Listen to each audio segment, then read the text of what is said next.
No dia 1º de junho de 2016, aconteceu a inauguração do túnel de San Gotardo, o maior túnel ferroviário do mundo.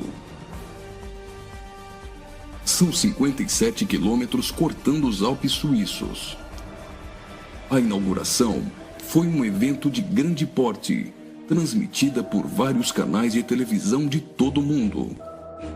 A cerimônia teve uma apresentação artística, como a das aberturas de Copas do Mundo ou de Olimpíadas.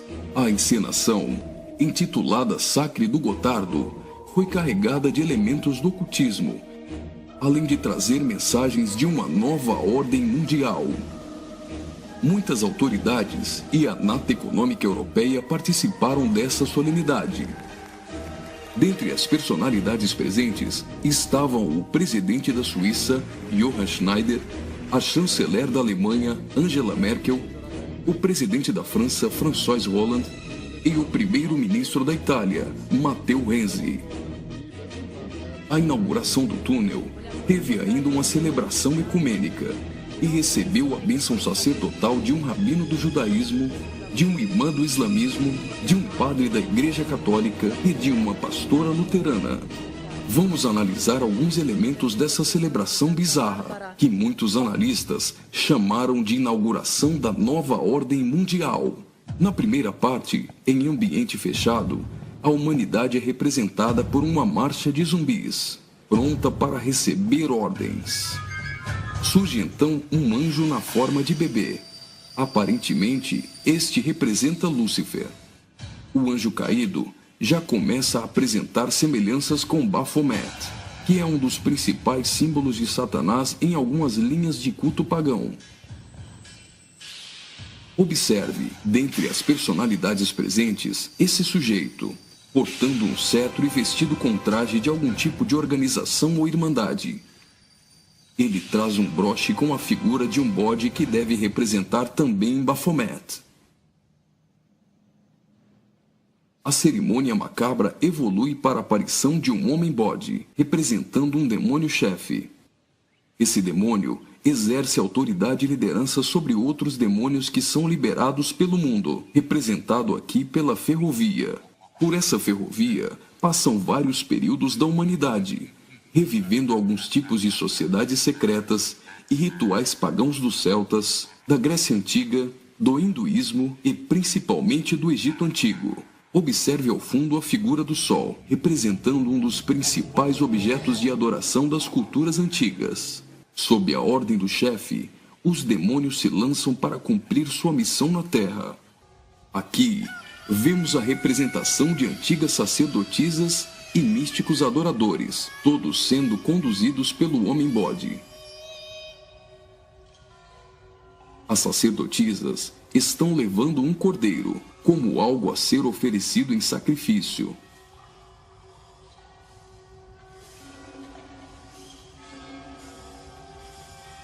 Observe a semelhança dessas sacerdotisas de branco com as adoradoras de Ísis. E nesta exaltação de muitas formas de adoração pagã, não poderia faltar a coroação da Rainha dos Céus.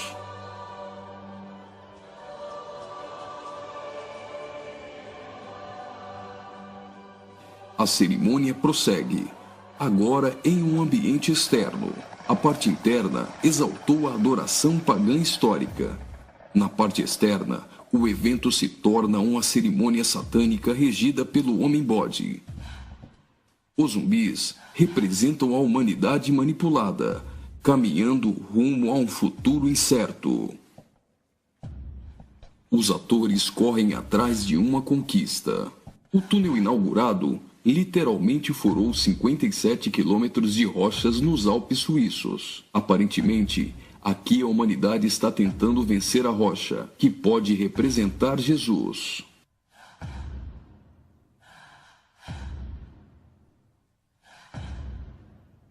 Por várias vezes, eles investem desorganizadamente contra a rocha, mas todas as tentativas são frustradas.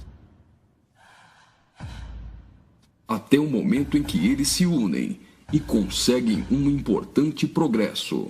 Lembre-se que o espírito de Nimrod era unir o homem para vencer a Deus, e que este túnel é o símbolo de integração entre os povos.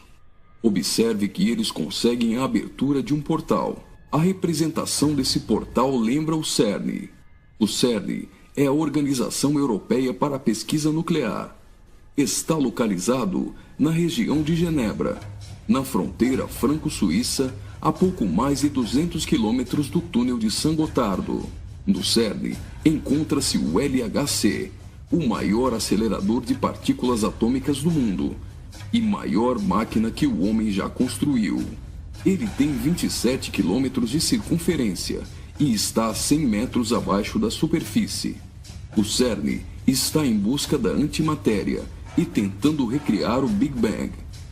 Mas o CERN também tem um propósito esotérico ocultista nem tanto oculto.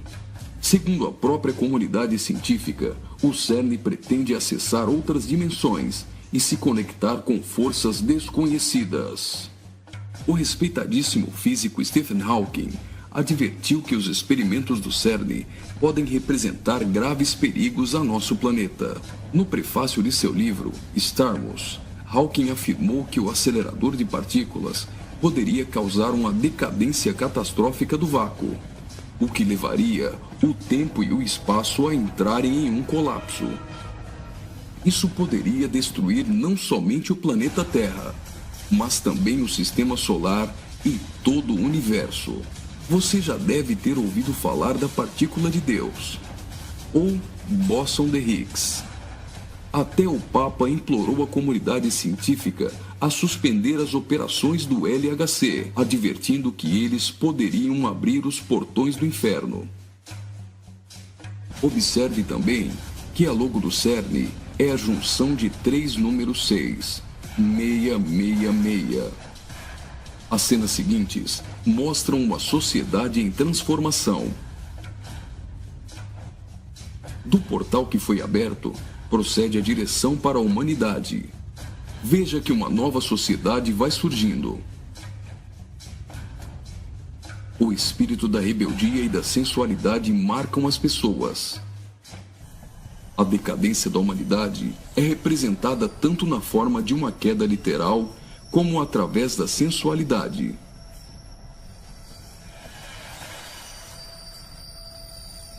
Do portal surge um corpo nu, e logo as pessoas ficam endemoniadas.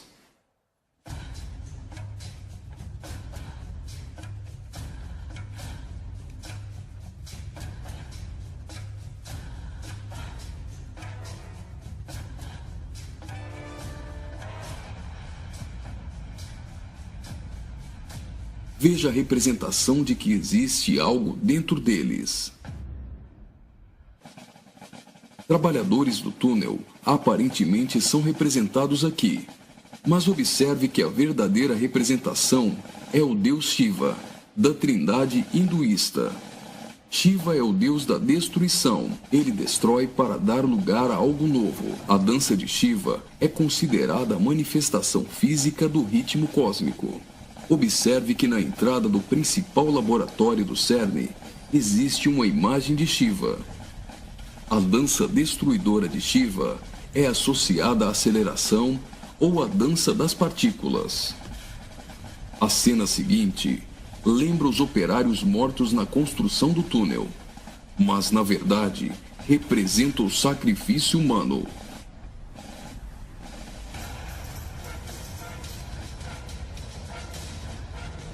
Veja que os corpos são lançados para dentro do abismo.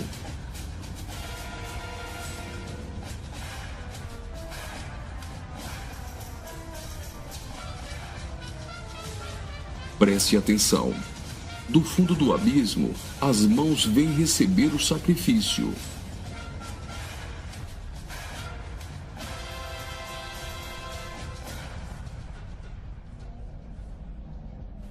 A morte dos trabalhadores dá lugar a 3 almas que sobem do abismo.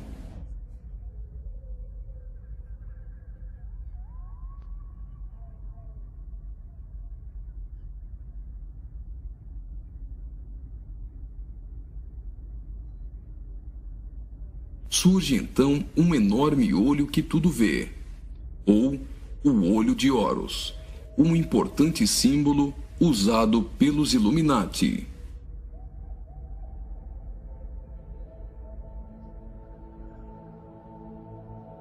Agora, o homem-bode passa a ter um papel ainda mais importante na cerimônia, e as representações do livro de Apocalipse vão ficando mais evidentes.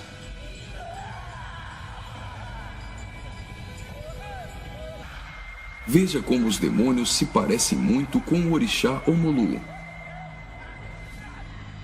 Do portal surge uma figura de um homem, misturada com a de um bode e 3 escaravelhos egípcios.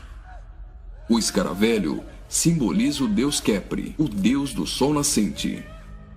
Homem e bode se fundem, representando a encarnação de Satanás e o surgimento do anticristo. Ele não será um homem normal. Sua autoridade e poder provém do próprio Satanás. Uma personagem, aparentemente representando a deusa Ísis, surge para ungir o homem-bode, que é a própria besta. Como a cerimônia de coroação de um rei, a besta é ungida governante sobre todo o mundo. Observe novamente que os demônios lembram muito o orixá Omolu. Após receber o manto do espírito feminino de Ísis, a besta manifesta atitudes homossexuais. Ungido governante do mundo, a besta demonstra sua fúria contra todos e agita seus demônios.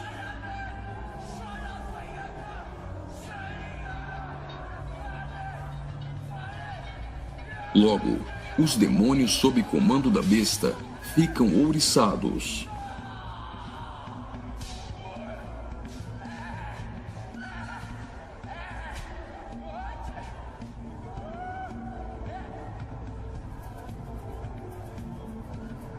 Assim como está escrito em Apocalipse, a besta passa a ser adorada pelos homens e pelos demônios.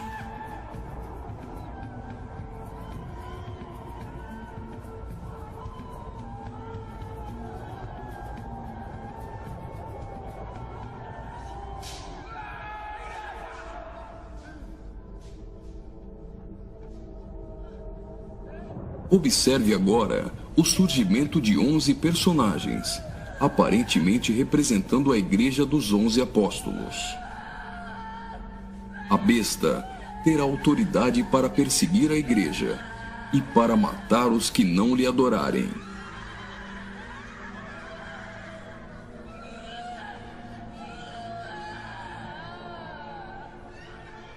Observe que no telão a besta tem várias cabeças. Logo, a besta parece ter sido ferida na cabeça. Leva as mãos à cabeça e vai caindo. Segue-se então uma cerimônia fúnebre, com um antigo canto germânico do ocultismo. Veja essas pessoas carregando árvores secas invertidas. Observe que as raízes estão para cima. Assim como a cruz invertida é um símbolo do satanismo, tudo que se apresenta invertido representa o contrário. A imagem do telão é a árvore da morte, que é o contrário da árvore da vida.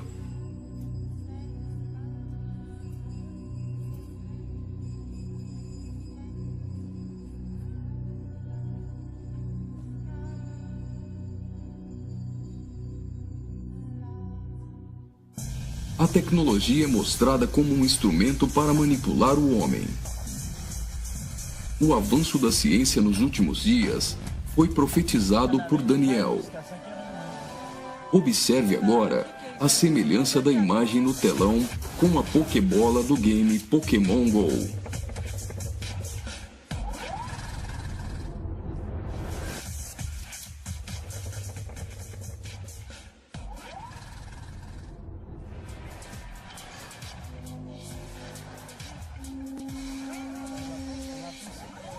Enquanto na parte inferior da tela aparece uma segunda besta caminhando em direção à primeira, ao fundo surge a figura da Grande Meretriz.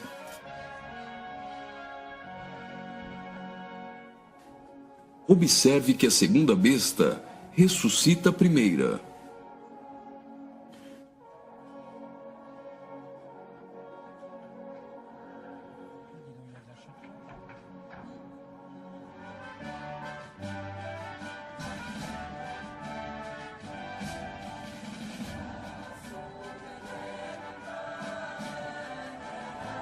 Note que os símbolos maçônicos estão presentes em várias partes da celebração. Aqui, temos o olho de Horus e o compasso com um esquadro. Os três personagens de cabeças grandes aparentemente representam as nações da Terra, os reis da Terra e os mercadores da Terra que foram embriagados e se prostituíram com uma grande meretriz. O relógio girando ao contrário provavelmente faz menção à profecia de Daniel, de que o anticristo mudaria os tempos, e fala da velocidade em que a nova ordem mundial será estabelecida. No auge da cerimônia, todos os personagens se lançam em adoração. Mas afinal, o que eles estão adorando?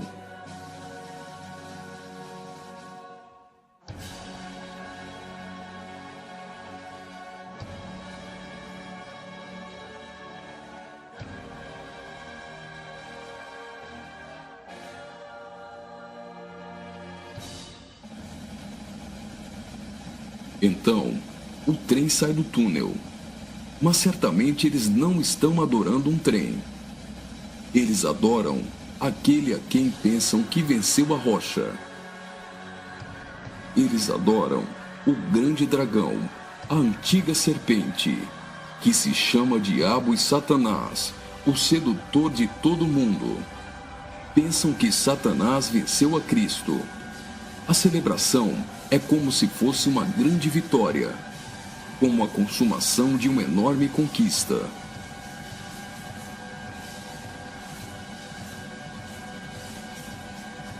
Observe mais uma vez no telão. Por algum acaso, trens voam? O que isso significa? O trem se parece com uma serpente e representa a Satanás, que sempre quis subir aos altos céus e ser exaltado. É justamente isso que eles estão profetizando nesse ato profético. Faria muito sentido se isso fosse um encontro de bruxos e satanistas, mas numa inauguração de uma grande obra pública, com a participação dos principais signatários da Europa, realmente não faz sentido algum. Só que eles se esqueceram de ler todo o livro de Apocalipse. E vi a besta e os reis da terra com seus exércitos, congregados para pelejarem contra aquele que estava montado num cavalo e contra seu exército. Mas a besta foi aprisionada, e com ela o falso profeta, que com os sinais feitos diante dela, seduziu aqueles que receberam a marca da besta, e eram os adoradores de sua imagem. Os dois foram lançados vivos dentro do lago de fogo que arde com enxofre. Apocalipse capítulo 19, versículos 19 e 20.